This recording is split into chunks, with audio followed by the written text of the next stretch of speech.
रात का गहरा सन्नाटा था जिसे सिर्फ एक पुरानी कार के इंजन की आवाज चीर रही थी।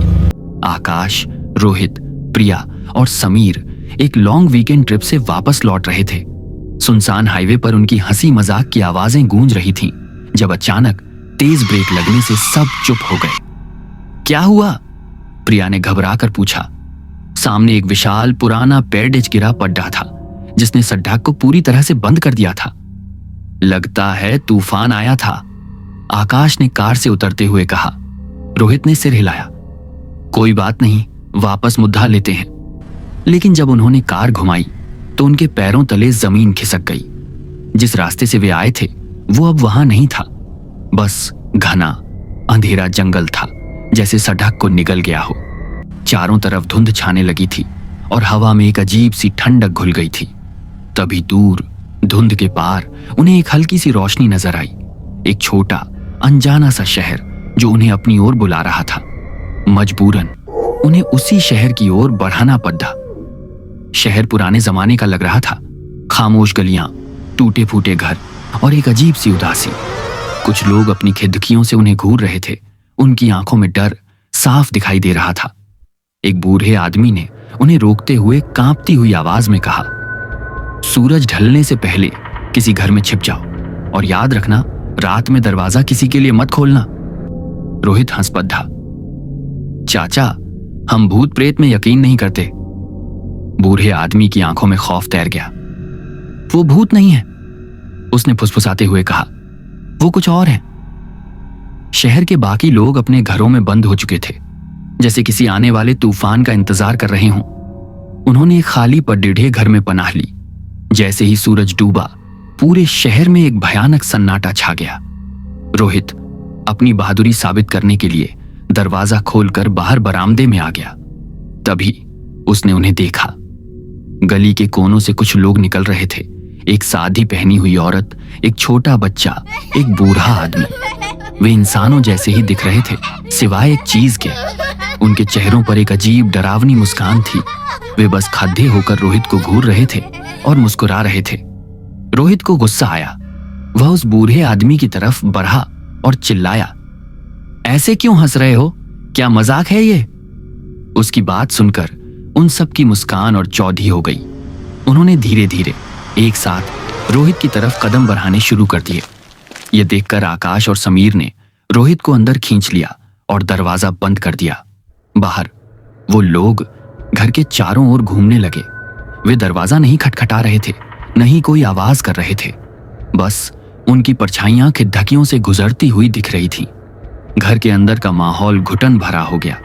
बाहर से हल्की हंसी, पत्तों पर किसी के चलने की धीमी आवाज और दरवाजे पर नाखून खुरचने की आवाज आ रही थी। प्रिया ने हिम्मत करके खिड़की की एक दरार से बाहर झांका। उसने देखा कि वे कभी पलकें नहीं झपकाते थे। उनकी मुस्कान उनके चेहरों पर जमी हुई थी। तभी पड़ोस के एक घर की बत्ती जली। शायद कोई उनकी तरह फंसा हुआ था। एक आदमी ने दरवाजा खोला। बाहर वही मुस्कुराती हुई औरत खड़ी थी। जैसे ही दरवाजा खुला, औरत की मुस्कान एक चीख में बदल गई और उसका चेहरा भयानक रूप से बिगड़ता गया। पलक झपकते ही सारे मुस्कुराने वाले उस घर में घुस गए। अंदर से एक दिल दहला देने वाली चीख आई और फिर खामोशी। अब वे समझ गए थे, ये मुस्कुराते हुए चेहरे एक जाल थे। ये प्रेतात्माएं तब तक अंदर नहीं आ सकती जब तक कोई उन्हें खुद अंदर न बुलाए। अब उन सब का ध्यान इसी घर पर था। बाहर से फुसफुसाहट की आवाजें आने लगी जो उनके अपनों की आवाज में थीं। रोहित बेटा, दरवाजा खोल, मैं हूं तेरी मां। एक औरत की आवाज आई। रोहित टूट गया और दरवाजे की तरफ दौड़ने लगा। आकाश और समीर ने उसे कसकर पकड़ डालिया। वे रात भर उस मानसिक आतंक को झेलते रहे। दरवाजे पर खुरचने की आवाज तेज होती गई, जैसे वे अंदर आने के लिए बेताब हों। जैसे ही सूरज की पहली किरण खिड़की से अंदर आई, सारी आवाजें बंद हो गईं। उन्होंने डरते डरते दरवाजा खोला। शहर बिल्कुल शांत और खाली था। पड़ोस वाला घर ऐसा लग रहा था जैसे वहां कभी कुछ हुआ ही ना हो।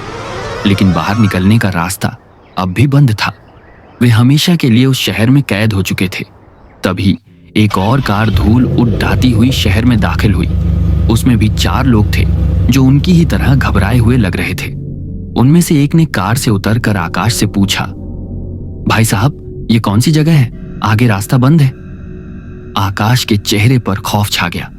उसे समझ आ गया कि यह चक्रव्यूह कभी खत्म नहीं होगा, और दूर से दिन के उजाले में भी शहर का पुराना सायरन बजने लगा था, जो अगली रात के आने का ऐलान कर रहा था। और उस दिन के उजाले में बजता हुआ सायरन आने वाली एक और भयानक रात का पैगाम था। तो कैसी लगी आपको ये कहानी? क्या आकाश और उसके दोस्त उस शहर से कभी निकल पाएंगे?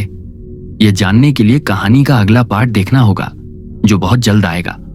अगर आप उसे मिस नहीं करना चाहते तो शैडोज ऑफ भारत को अभी सब्सक्राइब करके बेल आइकॉन दबा लें। और अगर उन मुस्कुराते हुए चेहरों के खौफ ने आप तक भी दस्तक दी है तो इस वीडियो को एक लाइक जरूर दें। अब आपके लिए एक सवाल। सोचिए, आप उस घर में बंद हैं और बाहर से कोई आपका दरवाजा खटखटाता है। वो कोई और नहीं बल्कि आपका कोई अपना है जिसे आप सालों पहले खो चुके हैं। वही चेहरा, वही आवाज और वही डरावनी मुस्कान।